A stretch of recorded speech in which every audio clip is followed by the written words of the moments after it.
오늘 본문 말씀 중심에서 세상 등지고 십자가 보기라는 제목으로 하나님 말씀 전합니다. 한 40년 전이죠. 우리는 이 찬송을 참 많이 불렀습니다. 주님 뜻대로 살기로 했네. 주님 뜻대로 살기로 했네. 주님 뜻대로 살기로 했네. 뒤돌아보지 않겠네. 그 3절 가사가 세상 등지고 십자가 보내. 세상 등지고 십자가 보내. 네. 저희 학생 시절에 참 많이 불렀어요. 말씀을 준비하다가 그 말씀이 그 가사 내용이 얼른 생각이 났습니다. 오늘 9절 말씀을 제가 한번 다시 읽어보겠습니다. 본문 9절에 보면 하나님 아버지께서 여로보암에게 전달하는 메시지 가운데 한 구절입니다. 내 이전 사람들보다도 더 악을 행하고 가서 너를 위하여 다른 신을 만들며 우상을 부어 만들어 나를 노엽게 하고 나를 내 등 뒤에 버렸도다. 이렇게 말씀하십니다. 네. 세상을 등지고 십자가 보는 게 아니라 나를 네 등 뒤에 버렸도다. 네. 기가 막힌 얘기죠. 네. 성경은 창세기부터 계시록까지 하나님을 향하느냐 하나님을 내 등 뒤에 버리느냐 이 두 가지 얘기를 하고 있는 것입니다. 성경 전체의 요지가 그것입니다. 하나님을 바라보고 있는 사람들은 하나님을 예배하는 사람이고 경외하는 사람이고 하나님을 사랑하는 사람이고 마침내 아버지의 집에 갈 사람들입니다. 그러나 아버지를 등 뒤에 두고 있는 사람들은 여로보암의 길을 가는 사람들이고 걸음 무더기를 쓸어버린 같이 그랬어요. 우리가 길 가다 보면 개똥이 굴러다닐 때가 있잖아요. 주인들이 안 치우고 와가지고 그래서 싹싹 쓸어서 버려버리는 것처럼 여호와를 등 뒤에 두고 있는 사람을 하나님이 걸음덩이로 보신다는 거예요. 짐승이 싸놓고 가는 배설물로 본다는 거예요. 하나님이. 그래서 걸음더미를 이렇게 쓸어서 말갛게 없애버리는 것처럼 하나님이 없애버리신다는 겁니다. 여로보암의 길을 가는 사람들. 성경은 전체가 그 핵심 메시지가 그거예요. 여호와 하나님을 향하여 가느냐 여호와 하나님을 등지고 가느냐. 그래서 사도 요한이 요한 1서의 2장 15절에 그랬잖아요. 이 세상이나 세상에 있는 것들을 사랑하지 말라. 이 세상에 있는 것들을 사랑하는 자는 아버지의 사랑이 그 속에 있지 않다 그랬어요. 불분명한 말씀이 아니죠. 그리고 이 세상에 있는 모든 것이 육신의 정욕이요 안목의 정욕이요 이생의 자랑이니 다 아버지께로 쫓아 나온 것이 아니요 세상으로부터 온 것이다. 이 세상도 그 정욕도 다 지나간다. 끝난다. 아버지의 뜻을 행하는 자만 영원히 거할 것이다. 그랬어요. 그러니까 세상이 우리에게 하나님을 등지게 하는 요소라는 거예요. 첫째는 사탄이요. 그 다음에 사탄이 사용하는 이 세상과 우리 육체가 살아있는 동안의 정욕입니다. 육신의 정욕, 안목의 정욕, 이생의 자랑거리. 이런 것들이 다 우리 예수 믿는 하나님의 백성들을 하나님을 등지게 만드는 요소가 되는 것인데 그 중에서 가장 강력한 힘이 뭐냐면 자기 자신입니다. 마귀보다도 더 이게 강한 거예요. 마귀는 힘이 없어요. 왜? 예수 그리스도의 십자가의 보혈 앞에 완전히 패하였기 때문에 예수님이 죽으시고 하나님께서 그를 죽은 자 가운데서 살리심으로 마귀의 일을 멸하셔버렸단 말이에요. 죽음으로 죽음의 세력을 잡은 자를 하나님이 패하시고 멸하셨습니다. 그러니까 마귀의 권세는 하나님 앞에서 그 백성들에게 아무것도 아니에요. 그런데 문제는 우리가 육체가 살아있는 동안에 이 세상과 세상에 속한 정욕들을 너무 사랑하기 때문에 마귀가 그것을 이용해서 우리를 하나님을 등지게 만드는 것입니다. 제일 강한 것이 우리 자신이에요. 그래서 예수님께서도 네 자신을 부인하고 십자가를 지고 나를 쫓을 것이라 그랬어요. 네가 마귀를 이기고 오라 그러지 않았어요. 주님이 마귀를 이기셨어요. 사단의 권세를 박살을 내셨어요. 우리는 절대로 악한 자가 우리를 만지지도 못하게 해놓으셨어요. 그럼에도 불구하고 우리가 세상을 사랑하고 하나님을 등지면 우리가 마귀의 소나기에서 헤어나지를 못하고 평생을 잘못된 길로 가다가 결국은 여로보암의 심판같이 심판을 받을 거라는 거죠. 그래서 성경의 역사는 항상 제가 몇 주 전에 기준 잡고 살자 그랬잖아요. 기준이 뭐냐? 구약의 기준은 다윗입니다. 아브라함과 다윗이 그 기준점이었어요. 항상. 이 두 분은 그들의 삶이 하나님 아버지만을 향하여 갔거든요. 자식도 뒤로 등 뒤로 돌렸어요. 본토 친척 아비의 집도 뒤로 돌렸어요. 자기 와이프도 다 뒤로 등 뒤로 보냈어요. 그리고 오직 하나님을 향해서 멀리서 예수 그리스도를 바라보며 달렸던 사람이라고 예수님이 증언하셨잖아요. 아브라함이 나를 보고 얼마나 즐거워했는지 아는. 네. 다윗도 밧세바, 우리아의 아내 밧세바의 일을 제외해 놓고는 일생을 여호와 보시기에 정직히 행하였다. 성경이 그렇게 기록하고 있어요. 구약의 표준이 기준점이었어요. 그리고 그들도 인간이었기 때문에 완전하지는 않았죠. 그들은 완전하신 우리 인생의 기준이신 예수 그리스도를 멀리서 믿음으로 바라보고 갔던 사람들이었다. 우리가 아브라함을 본받는 것이 아니라 아브라함이 예수 그리스도를 바라보고 갔던 그 신앙을 따라가는 사람들이라는 뜻에서 아브라함의 자손이라는 거예요. 우리의 영원한 기준은 예수 그리스도죠. 인류의 기준으로 예수 그리스도가 오신 거 아닙니까? 그분이 오셔서 기준이라고 소리치신 거예요. 그래서 성경은 예수님 오시기 전까지는 누가 기준이었느냐? 아브라함과 다윗, 그 자손 예수 그리스도, 이렇게 성경은 기록하고 있어요. 그래서 앞으로 우리가 그런 본문의 규절을 계속해서 볼 텐데, 대표적으로 제가 읽어보면은 오늘 우리가 읽은 장에서 이제 한 장 넘어가면 그 말씀이 15장, 16장에 여러 번 나올 겁니다. 한번 한 장만 넘기면 되니까 15장 3절을 봐보세요.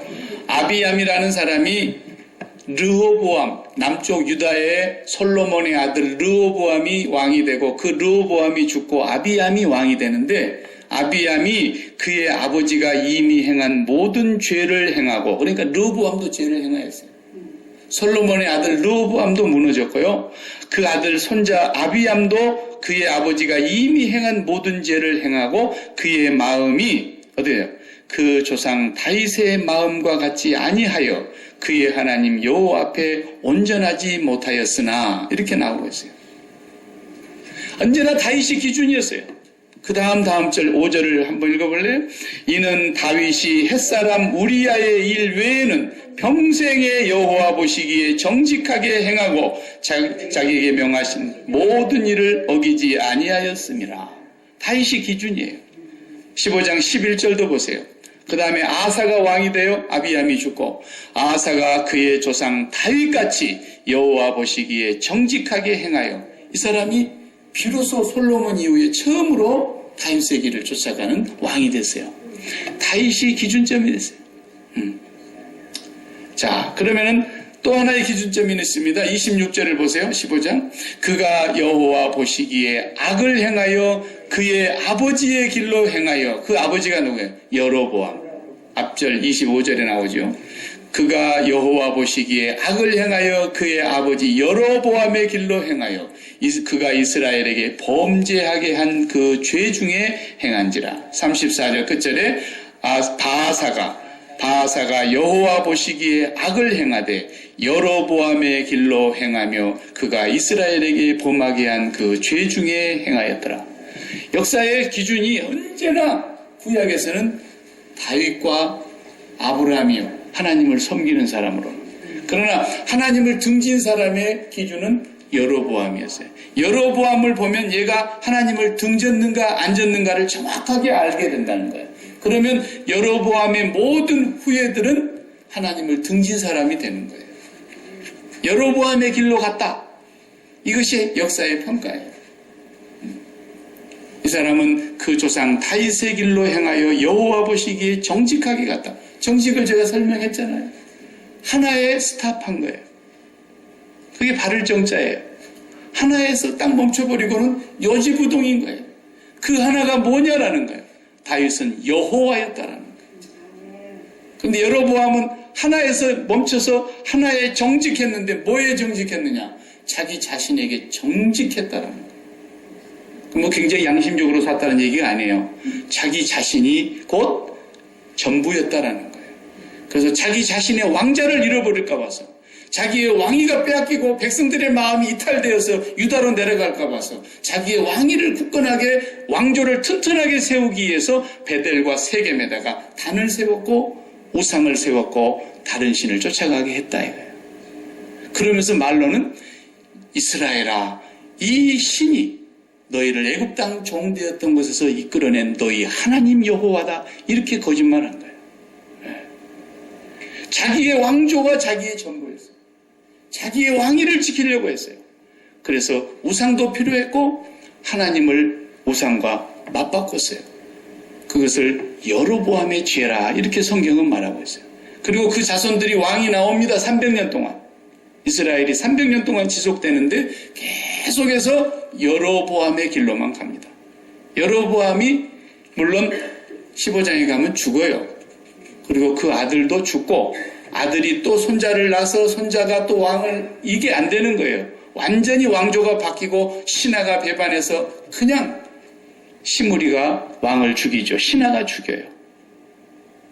그리고 7일 동안 왕을 해. 딱 일주일 왕하고 그 다음에 오므리가 또 왕이 되고, 시므리, 오므리, 하여튼 이게 계속해서 왕조가 바뀌어요. 아주 집안이 바뀌어요. 그리고는 300년 후에 이스라엘이 역사에서 자취를 감춰요. 그러면서 언제나 평가할 때 그 조상 여로보암의 길로 행하여, 이것은 하나님을 등졌다는 표현이고, 그 조상 다윗의 길로 행하여, 그 말은 여호와 하나님께로 향했다는 뜻이에요. 역사는 이 두 가지만 얘기하고 있어요. 오늘 본문의 내용이 읽은 대로 그거예요. 이제 여로보암이 아들 아비야에게 왕위를 물려줘야 될 때가 됐는데, 이 아비야가 병들어 죽어가는 거예요. 큰아들이. 그래서 이 왕이 마음이 안타까우니까 아이가 죽을지 살지 살리고 싶겠죠. 그러니까 자기 왕비에게, 당신이 지금 속히 실로에 아이야 선지자가 계시는데 아이야 선지자에게 가서 좀 물어보고 오시오. 그런데 당신이 변장을 하고 가야 되겠어. 평범한 여자의 모습으로, 누가 봐도 여로보암의 아내라고 알지 못할처럼 완전히 변장해서. 보통 이제 60대 이후부터는 화장이 아니라 변장이라 그러잖아요. 이분이 변장을 하고 이제 간 거예요. 못 알아보게. 그런데 아이야 선지자는 그 당시 시각장애인이 됐어요. 눈이 앞을 못 보는 선지자였더라 그랬잖아요, 오늘 본문에. 그런데 하나님께서 아이야 선지자에게 일러주십니다. 여로보암의 왕비가, 아내가 변장을 해갖고 너한테 올 것이다. 그럴 때 내가 너에게 일러준 말을 이러이러히 그대로 전달해라. 다 알고 있었어요. 완벽하게 변장을 하고 아이야 선지자의 집을 들어서는데 문지방에 발을 들어놓기가 무섭게 안에서 소리가 들리는 거예요. 여로보암의 왕 아내여, 당신이 어찌하여 이렇게 변장을 해가지고 아닌 채 하고 왔느냐. 그러면서 그냥 딱 얘기하잖아요. 내가 너에게 여로보암 왕에게 전할 말을 일러주겠는데, 굿뉴스가 아니죠. 배드 뉴스예요. 그래서 오늘 7절에서 9절 이후에 우리가 다 읽지를 못했지만 그 배드 뉴스가 나오고 있어요. 어떻게 나왔습니까? 7절을 다시 보십시다. 가서 여로보암에게 말하라. 이스라엘의 하나님 여호와의 말씀이 내가 너를 백성 중에서 들어 내 백성 이스라엘의 주권자가 되게 하고 나라를 다윗의 집에서 찢어내어 내게 주었거늘 너는 내 종 다윗이 내 명령을 지켜 전심으로 나를 따르며 나 보기에 정직한 일만 행하였음과 같지 아니하고 내 이전 사람들보다도 더 악을 행하고 가서 너를 위하여 다른 신을 만들며 우상을 부어 만들어 나를 노엽게 하고 나를 내 등 뒤에 버렸도다. 10절에 다 같이 그러므로 내가 여로보암의 집에 재앙을 내려 여로보암에게 속한 산에는 이스라엘 가운데 매인자나 노인자나 다 끊어버리되 거름더미를 쓸어버림같이 여로보암의 집을 맑게 쓸어버릴지라. 여로보암에게 속한 자가 성읍에서 죽은 주 개가 먹을 것 들에서 죽은 주 공중의 새가 먹으리니 이는 여호와께서 말씀하셨음이니라 하였나니 너는 일어나 내 집으로 가라. 내 발이 성읍에 들어갈 때에 그 아이가 죽을지라. 배드뉴스. 기가 막힌. 한 사람도 묘실에 묻히지 못하는데 13절에 보면 딱 한 명만 묘실로 들어간다 그랬어요. 나머지는 다 들에서 죽으면 개가 먹을 거고 공중의 새가 성읍에서 죽으면 개가 먹을 거고 들에서 죽으면 공중의 새들의 밥이 될 것이다. 전부 그렇게 됐거든요. 실제로. 한 사람만 여호와의 말씀대로 묘실에 묻힐 거다. 왜? 그 아들 아비야예요. 지금 죽는 이 아들, 이 아들만은 여호와를 보시기에 정직했어요. 하나님을 바라보는 자식이었다. 그런데 그 자식을 살려줘야지 왜 죽입니까? 이 집안에서는 이 한 사람 하나님이 구원해내는 거예요. 예. 오래 산 게 문제가 아니라니까요. 100살을 살아도 하나님께로 향하지 아니하는 사람은 100년 동안 저주 속에 있다가 영원히 저주로 들어가 버리는 거예요. 그러니까 아따 오래 살았다 장수했다가 아니고 정말로 치질이도 박복한 거예요. 100년 동안 저주 아래 있다가 영원한 저주의 길로 간 거예요. 제가 지난 수요일날 얘기했잖아요. 그 사람은 왜 그렇게 복도 없는 거야? 그렇게 돈이 많은데 정말 박복하고 너무너무 불쌍한 그런 거예요. 이 아들을 하나님께서 불러가시면서 그 아들을 아버지의 품으로 데려가시는 거예요. 여호와를 바라보지 아니하는 가문의 집에서는 오래 살 필요가 없다는 거예요. 그래서 이 아들은 왕위를 주지를 않고 오히려 하나님 불러가시는 게 축복이 된 것입니다. 그걸 아셔야 돼요. 아무리 오래 살아도요, 하나님을 향하지 아니하는 자는 하나님이 어떻게 치우신다고요? 거름덩어리 길가에 싸는 개똥, 짐승똥, 사람똥 치우듯이 하나님 맑게 치우시는 거예요. 그게 노아의 홍수 때 보여주셨잖아요. 사람이 전부가 다 거름덩어리가 됐다 그러죠. 사람이 육체가 됨이라 거름덩어리예요. 하나님 그냥 물로 싹 청소해요. 그때 청소해줬기 때문에 세상이 이 정도라도 지금 된 거예요. 그때 청소 안 했으면 우리 못 삽니다. 사람들이 너무 강포하고 무서운 세상이 되었어요. 지금도 국가라고 하는 이 단체가 법으로 마련을 해줘서 그나마 경찰들이 이 정도 보호해주는데 이 정도예요, 지금. 국가가 망하고 경찰들 봉급 못 받게 되고 사람이 아무리 나이는 눈을 내도 경찰이 오지 않는 세상이 됐다고 하면 생각해봐요. 이 미국 땅이 어떻게 될 것 같아요? 십몇 년 전에 뉴욕이 딱 정전돼가지고 2시간 정전된 사이에 범죄가 상상을 초월하는 범죄가 일어났잖아요.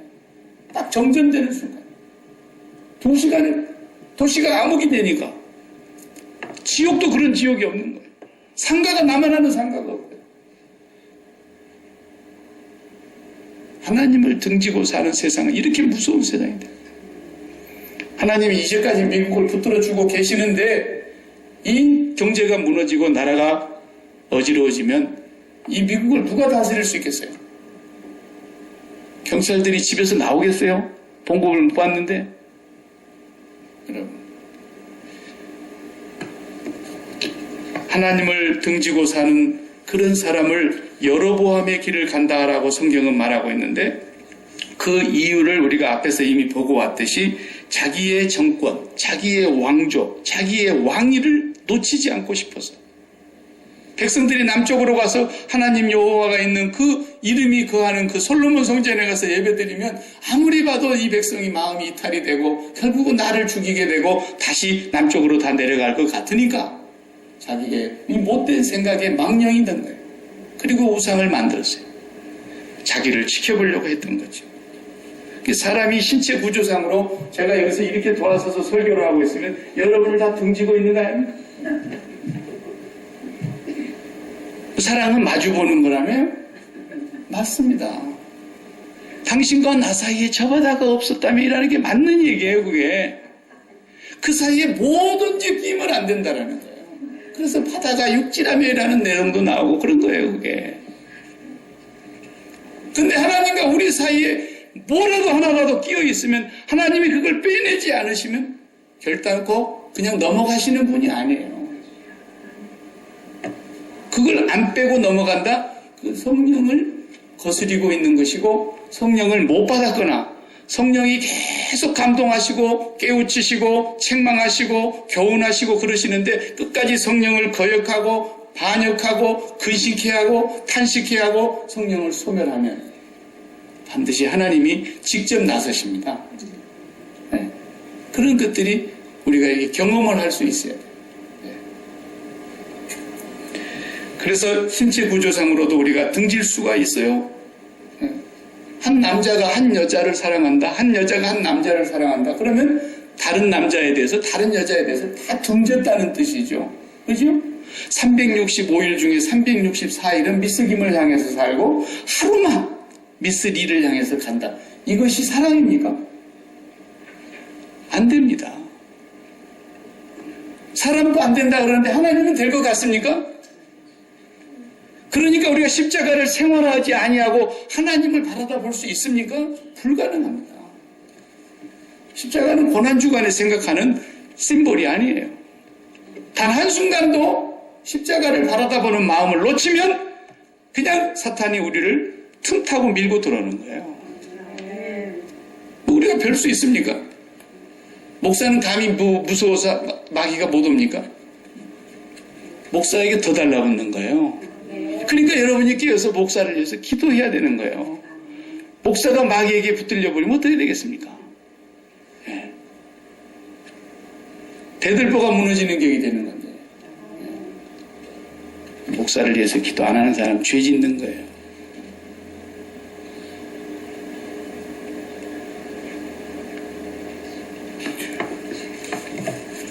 하나님과 세상 사이에서 우리의 가정이 있습니다. 가정도 우리 앞으로 쳐다보면 절대 안 돼요. 가정이 제일 소중하다 보니까 네 가족이 원수일 거라 그래서 그런 거라니까요. 사람의 원수가 네 집안 식구일 거라니. 왜? 이 가족 쳐다보니라고 하나님 안 쳐다보는 거예요. 가족 쳐다보니.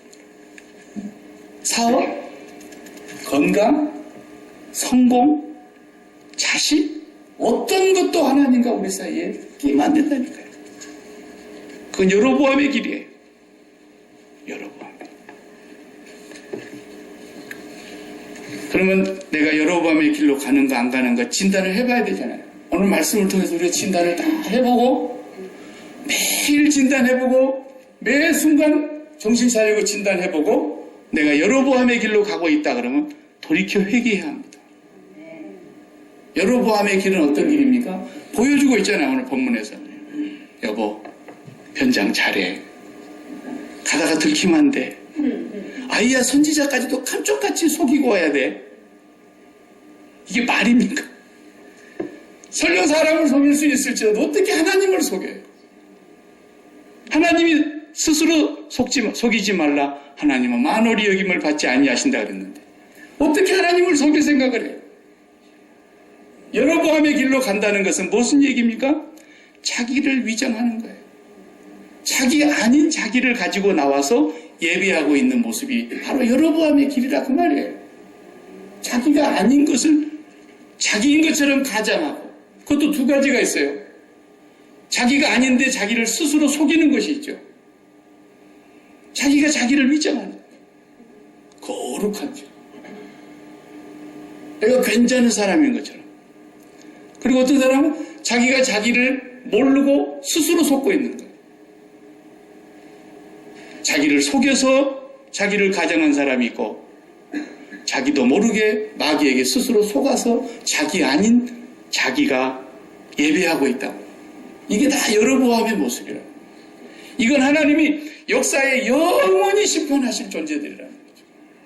하나님의 백성이라면 여기서 빠져나와야 돼.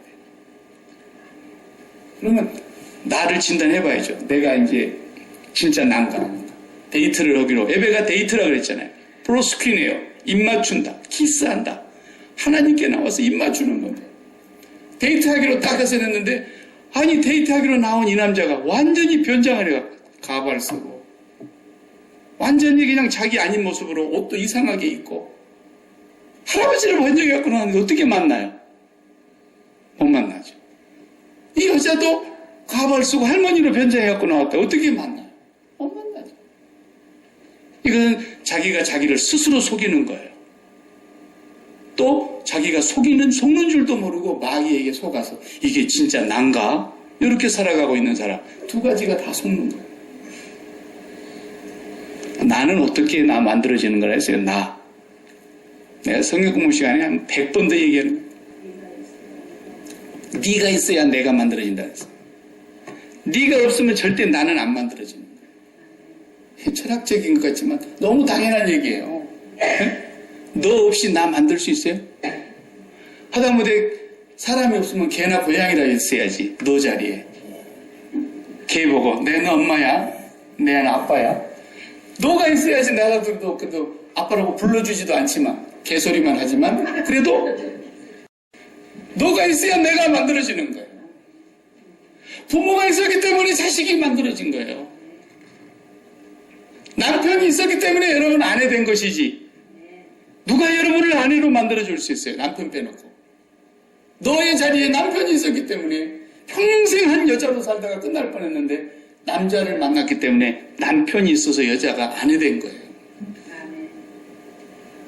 평생 남자로 태어나서 그냥 남자로 끝날 뻔했는데 한 여자를 만나갖고 그 여자가 내 아내 되어 주었기 때문에 내가 남편으로 태어난 거예요. 세상의 모든 게 다 너 없이 내가 없다라는 거예요. 이것이 나라는 의식이 만들어지는 거예요. 그런데 이 세상에 한 번 태어나는 것은 무슨 말이에요? 니고데모에게 너 두 번 태어나지 않으면 천국에 절대 못 온다. 하나님 나라 절대 볼 수도 없어. 두 번 태어나야 돼. 거듭나야 돼. 그랬어요. 근데 한 번 태어난 건 뭘 두고 하는 말이에요? 부모에게서 태어난 것뿐만 아니라 이 세상에 유한한 것, 이 세상의 땅에 속한 것에 대해서 태어난 사람을 말하는 거예요. 그래, 처음에야 부모를 통해서 태어나가지고 엄마 아빠 없으면 죽는 거예요. 이 신생아는. 엄마 아빠가 전부예요. 엄마 아빠가 하나님 같은 존재예요. 그러다 조금 커봐요. 이제는 엄마 아빠가 제발 입 좀 다물어라 말이에요. 에? 사춘기가 오면 그 다음부터 이 아이가 너를 어디서 발견해요? 내가 사랑하는 이 이성, 친구에게서 발견하잖아요. 그럼 나를 발견해가지고 좋아가지고 애가 나를 좋아한다고 잠을 못 자고 난리예요. 그러다가 더 철이 들면은 사랑만 파먹고 사는 게 아니구나. 결혼은 현실이야. 그러면서 돈에 눈을 뜨게 되는 거예요. 그래서 돈을 통해서 내가 태어나기를 원하는 거예요. 돈 많은 부자로 태어나고 싶은 거예요. 왜? 저쪽에 돈이 있어야 내가 돈 많은 부자가 될 거 아닙니까? 돈이라는 너 제발 나에게 다가와다오. 그래야 내가 돈 많은 갑부가 됩니다. 공부하는 사람은 공부해가지고 박사학위를 받고 전문가가 되어서 그걸 통한 나를 발견하려는 명예, 인기, 세상의 어떤 것도 다 너예요. 너를 통해서 나를 만들어가는 거죠. 그것은 한 번 태어난 것입니다. 그것으로는 절대로 하나님과는 상관이 없습니다. 그것을 또다시 태어나게 하기 위해서 하나님 찾아가는 게 이게 바로 여로보암의 길인 것입니다. 하나님 나라 정말 돈으로 충만하게 부족함이 없으면 만족하겠나? 돈이 나에게 기쁨이요 돈이 나에게 행복인데 이 돈을 나에게 주시옵소서. 돈이라는 놈을 첫 번째 너로 만나서 하나님 찾아가는 사람이 바로 여로보암인 거예요. 그것이 자식일 수 있고 그것이 자기의 건강과 장수와 성공과 이 세상에서의 명예와 권력과 인기와 이런 것일 수 있어요. 그런 것으로 인하여 내가 태어나고 싶어서 몸부림을 치다가 예수 믿으면 된다더라. 그러니까 예수 믿으면 그것도 주는 줄 알고 와가지고 믿음으로 구원을 얻고 믿음으로 의롭다함을 받는다 그러니까 지가 구원받은 줄 알아요. 집단 체면에 걸린 거예요, 지금 이게. 이게 사기치는 사람에게 집단 체면에 걸려 있는 줄 모르고 이게 여로보암의 길로 가는 것인 줄 모르고 계속해서 자기가 뭔가를 태어나게 해보려고 몸부림을 치는 거예요. 하나님, 우리 아들 이번에 꼭 명문대 이거 여기 붙어야 됩니다. 이게 여로보암의 길로 가는 것인 줄 모르고 시험 기간만 되면 우리 고국은 전부가 다 여로보암의 우상단지에 가득가득 차이잖아요. 그게 아니라고 절대로 하나님 앞에 거짓말할 수 없는, 그게 나라는 거예요. 우리 애가 명문대에 붙은 그 자식을 둔 나를 발견하고 싶었어요. 그리고 내 사업을 이루어서 내 인생을 한번 실현시켜보고 싶은 그 나를 발견하고 싶었어요. 그리고 우리 자식이 성공해갖고 출세해가지고 좋은 결혼도 하고 좋은 삶을 살아가면서 거기서 내 인생의 행복과 만족과 기쁨을 누리면서 살아가는 그런 나를 발견하기 위해서 전부가 다 이 세상에 한 번 태어나는 나예요. 여로보암의 길로 가는 겁니다. 두 번 태어난다는 말이 무슨 말이에요? 이 모든 한 번 태어나는 것들이 예수 그리스도와 함께 십자가에서 죽고 그 마음이 그리스도의 부활과 함께 승천과 함께 그의 마음이 하나님께로 올라가서 저 위로 붙어서 예수님을 통해서 딱 태어나고 보니까 내가 진짜 너를 발견했는데 그 영원한 당신, 그 하나님 아버지로 인하여 다시 태어나 위로부터 태어난다, 그런 뜻이에요. 거듭난다. 그래서 하나님만이 나의 기쁨이에요. 여호와를 기뻐하는 것이 나의 힘이다. 여호와를 즐거워하는 것이 인생의 본분이다. 여호와를 기뻐하는 것이 나의 행복이고 만족이다. 여호와로 태어났다라는 거예요. 여호와가 너무 좋다라는 거예요. 여호와가 나의 힘이요 나의 반석이요 나의 피난처요 나의 산성이요 나의 환난에 피할 바위시며 높은 산성이시로다. 이 사람만 거듭난 사람이에요. 그래서 여호와가 기뻐서 예배하러 가는 거예요. 여호와가 나에게 가장 존귀한 이름이며 최고의 거룩한 분으로 나의 최고의 세상의 최고의 만족과 행복이 여호와이기 때문에 그 여호와께 입맞추러 나가는 게 예배란 말이에요. 다윗이 그것이 다윗이 그게 다윗의 길로 갔다는 말이에요. 그러나 여로보암의 길로 갔다. 이건 사업이 안 돼가고 돈이 다 달아나고 완전히 쫄딱 망하게 생겼는데 하나님 이 사업을 붙들어 주세요.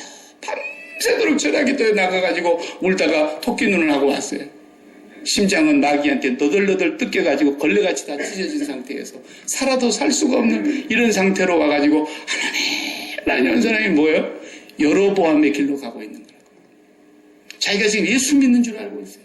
집단 체면에 걸려 있는 거예요. 나는 이 사업이 해결되지 않는 한 기쁨과 행복과 만족이 없으니 하나님이 사업을 해결해 주세요. 해결해 주세요. 이러고 있는 거 아닙니까 지금? 여호와가 기쁨이요 만족이요 행복이 아니라고요. 왜 자신을 속이냐고요. 왜 자신을 위장하냐고요. 자기 아닌 자기를 가지고 하나님 앞에 나가는 이 예배가 어떻게 하나님께 드려지는 예배겠냐. 내 마당만 밟을 뿐이라 그랬잖아요. 이 백성이 입술로는 나를 존경하는데 마음에서는 내가 뭔다.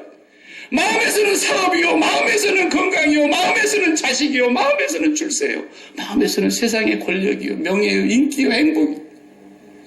그런데 내 마당만 밟고 가는 너희가 쌓아놓은 천천의 강물 같은 재물과 만만의 강수 같은 기름을 내가 어찌 하나님들 기뻐하겠느냐 그랬어요.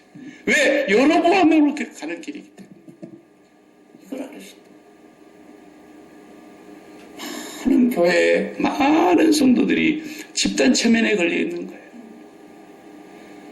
내가 이렇게 세상을 사랑하면서 이렇게 세상을 향하여 있고 하나님을 등지고 마음이 멀면서 나와서 믿음으로 의롭다함을 얻었다 그래요. 맞아요. 믿음으로 의롭다함을 얻죠. 그런데 그 믿음이 뭐길래? 그 믿음이 심장을 하나님께 꽂아 바치는 거예요. 심장을 세상에다 붙여놓고 심정을 세상으로 향하고 있고 마음은 하나님을 등지고 있으면서 어찌하여 여로보암의 단을 쌓으면서 자기가 하나님의 자녀라 그러냐는 말이에요. 진정으로 하나님의 자녀라면 거기서 회개하고 나와야 합니다. 그래서 바리새인들이 나와서 예배를 드리는데 어떻게 예배를 드려요? 11조를 들고 왔습니다. 그리고 나와서 하나님 앞에 두 손을 들고 우러러서 이렇게 하늘을 쳐다보면서 기도를 합니다. 하나님이여, 내가 이래 2번 금식함을 감사하나이다. 소득의 11조를 들고 왔으며 저 세리 같은 인간들과 같지 아니함을 감사하나이다. 누가복음 16장에 그 예수님께서 바리새인들은 돈을 좋아하는지라. 그래서 겉은 평토장한 무덤처럼 화려하지만 그 속은 썩은 시체가 들어있는 거죠. 이 독사의 자식들, 화일스를 진저 저주받을 인간들. 근데 세리는 자기를 가장하지 아니하고 자기 있는 모습을 그대로 들고 나와서 하늘을 우러러 보지도 못하고 저 뒤에 앉아가지고, 주여, 나는 죄인이로소이다. 나를 불쌍히 여겨주소서. 저 사람이 의롭다함을 얻고 돌아갔느니라. 그래서 하나님이 받으시는 예배는 자기를 위장하면 안 돼요. 자기 자신을 철저하게 하나님 앞에 까발리고, 하나님, 내가 한순간이라도 예수 그리스도의 십자가를 망각하고는 세상이 내 마음을 밀고 들어와서 세상이 나를 짝하고 내가 세상으로 마음을 향하고 하나님을 등지게 합니다. 날마다 주님의 십자가의 보혈로 피 묻은 그 보혈의 피를 내 몸에, 내 마음에 바르고, 예수 그리스도의 십자가의 보혈이 세상이 밀고 들어오지 못하는 노아의 방주의 석층과 같이 우리의 마음에 예수의 보혈의 피를 바르는 거예요. 날마다, 순간마다. 그리고 내가 정말 하나님을 우러러보며 하나님 아버지 한 분이 나의 유일한 예배의 대상이며 나에게 있어서 가장 거룩한, 거룩이 뭐예요? 가장 좋은 쪽으로 세상이라는 뜻이라고 그랬죠. 예수 그리스도의 그 하나님 아버지, 그분이 나의 최고의 거룩하신 일. 그래서 우리가 성경에서는 비유를 뭐 여러 가지로 하잖아요. 신랑과 신부로 결혼하는 것처럼 예수님은 신랑이고 우리는 신부고, 신부되는 교회가 우리가 결혼할 때 딱 봐봐요. 저것이 지금 그 배우자 될 사람의 배경을 사랑해서 오는 것인지, 정말 배우자 그 자신을 좋아해서 결혼하려고 그러는 것인지, 그것도 우리가 구분 못하고 결혼합니까? 며느리 보고 딸 보고 그럴 때 시집 보내고 아들 사이 보고 그러는데 저게 우리 집의 배경을 보고 오는 건가? 진짜 내 딸을 사랑해서 오는 건가? 그거 우리가 구분 못해요? 저 자식이 정말 아버지 어머니가 줄 재산도 없고 배움도 없고 이제 늙어가지고 힘도 없고 아무것도 없는데 부모가 즐거워서 부모를 기뻐서 오는 건가? 아니면 진짜 부모 뒤에 무슨 재산을 노리고 오는 건가? 부모도 그걸 아는데 하나님이 그 앞에 예배드리러 나오는 그 자손들이, 그 선민들이라고 하는 자녀들이 정말 하나님이 즐거워서 나오는가? 예수 그리스도를 붙잡고 날 같은 죄인을 용서해 주신, 세리보다도 못하고 정말 길바닥에 돌짝밭도 못하는 나 같은 거름부더기 같은 자들을 주님이 십자가에서 씻어서 보혈의 피로 목욕을 시켜서 나 같은 자를, 거름무더기 같은 자 존재를 존귀한 자로 만들어주신 그분이 고마워서, 그분이 너무 감사해서 날마다 그분을 의지하고 나와서 그분이 좋다고 예배하는 것이라야 다윗의 길로 가는 건데, 맨날 다윗의 길은 뒤로 하고 여로보암의 길로만 가는 것이 우리의 모습 아니냐. 그때마다 우리를 이곳에서 꺼내줄 수 있는 힘은 사람에게는 없어요. 예수 그리스도의 십자가의 보혈의 능력밖에는 없어요. 네. 아무리 기도가 안 나와도 5초짜리 기도라도 하세요. 5초짜리 기도라도 억만불짜리 기도입니다. 주여, 내가 그리스도와 함께 십자가에서 죽었나이다. 고백하시기 바랍니다. 매일 매 순간 고백하세요. 여러분 마음에 마귀가 틈을 얻지 못하게 하시려면 매 순간 십자가를 바라보며 주님의 십자가를 의지하십시오. 모세가 광야에서 뱀을 높이 든 것과 같이 인자도 높이 들려야 하리니 누구든지 저를 믿는 자는 살 것이라고 했습니다. 예수 그리스도의 십자가만이. 그래서 나는 날마다 죽노라는 그 말을 뒤집으면 무슨 뜻이에요? 날마다 거듭난다는 거예요. 날마다 십자가에서 내 모든 세상을 향한 것을 죽이고 매일매일 그리스도와 함께 연합되어서 살아가는, 저와 여러분이 세상을 등지고 십자가를 보고 있는지 아니면 여로보암의 길을 가고 있는지를 하나님께서 보여주시기를 원합니다. 만일에 내가 마음이 아직도 여로보암의 길을 가고 있다고 한다면 세리처럼 가슴을 치며 여러분 있는 모습 그대로, 내 모습 이대로 받아주시옵소서. 날 위해 돌아가신 주 예수 그리스도의 보혈의 피를 의지하고 하나님 앞에 나와서 고백하실 때에 하나님 거기서 우리를 건져내어 주실 것입니다. 구원받지 못할 사람은 맨날 얘기해도 못 빠져나옵니다. 왜? 양이 아니기 때문에 목자의 음성이 안 들리는 거예요. 저는 뭐 교회는 가기만 하면 맨날 죽으라 그러고, 어떤 날은 좀 뒤져라 그러고, 맨날 죽어야 된다 그러고, 이게 무슨 말인지를 못 알아듣는 거예요. 하나님의 백성 외에는 하나님의 음성을 들을 자가 없고 귀 있는 자만 들을지어다 그런 거예요. 집단 체면에서 빠져나오셔야 됩니다. 기도하십시다. 하나님, 스스로 속이지 말라. 하나님은 만홀히 여김을 받지 아니하신다 하였습니다. 하나님 위에 모든 대상에 대하여 죽게 하시려고 주님이 십자가를 지셨습니다. 우리도 주님과 함께 십자가에서 못 박혀 죽고 정과 욕심을 십자가에 못 박는 자들이 되었다고 말씀하셨습니다. 우리의 마음이 주님의 십자가 안에서 그 은혜에 힘입어 날마다 아버지께로 올라가게 하시고 아버지를 향하게 하시고 아버지 한 분만이, 아버지의 이름 한 분만이 이 성소에 나온 모든 자녀들의 마음의 지성소에 있게 하여 주시옵소서. 예수님의 이름으로 기도하옵나이다. 아멘.